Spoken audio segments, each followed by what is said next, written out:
അതിന് നമുക്ക് കുത്ത് കൊടുക്കാം. കാരണം വെച്ചാൽ നമ്മൾ കൊടുത്ത കുത്ത് പോരാ. ഇവിടെ വെള്ളം വന്നിട്ട് ആന ചെരിഞ്ഞ് വാഴകളൊക്കെ ഭയങ്കര വെള്ളം നിന്നപ്പോൾ അടുപ്പിച്ചുള്ള മഴ കാരണം കുറേ ഡാമേജ് പറ്റി.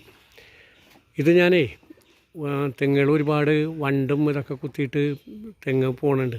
അപ്പോൾ അതിനൊക്കെ വേണ്ടി ഞാൻ എൻ്റെ തന്നെ നല്ല തെങ്ങിൻ്റെയൊക്കെ നാളികേരം എടുത്ത് നട്ടുപിടിപ്പിക്കണം. നമ്മൾ അവിടെ നിന്ന് ഇവിടുന്ന് മേടിക്കണ ഏത് തെങ്ങാണ് ഇത് തയ്യണം. അവർ പല പേരിലൊക്കെ പറയും, പക്ഷേ ഒന്നും വലിയ ഗുണമില്ല. ഇത് നമ്മളെ തനി നാടൻ തയ്യാണ്. എൻ്റെ തന്നെ നല്ല ഇത് തെങ്ങൊക്കെ എടുത്ത് ചെയ്താണ്. ഇതിപ്പോൾ ഞാൻ വർഷത്തിൽ തടം തുറന്ന് ഇതൊക്കെ പുല്ലും ചവറും ഒക്കെ ഇട്ട് അതൊക്കെ ഇപ്പോൾ ഏകദേശം അതൊക്കെ ലയിച്ചിട്ടുണ്ട്. അതിൻ്റെ തെങ്ങ് അത്യാവശ്യം കുഴപ്പമില്ല. ഇതാണ് അതിൻ്റെ ഒരു മീഡിയം തെങ്ങുകൾ. അത്യാവശ്യം കാവലുണ്ട്. അങ്ങനെ പോണ്. ഇപ്പം ഞാൻ അടുത്തത് കുമ്മായം കൊണ്ടുവന്നിട്ടുണ്ട്. കുമ്മായി ഇട്ടിട്ട് വളപ്രയോഗം തുടങ്ങണം.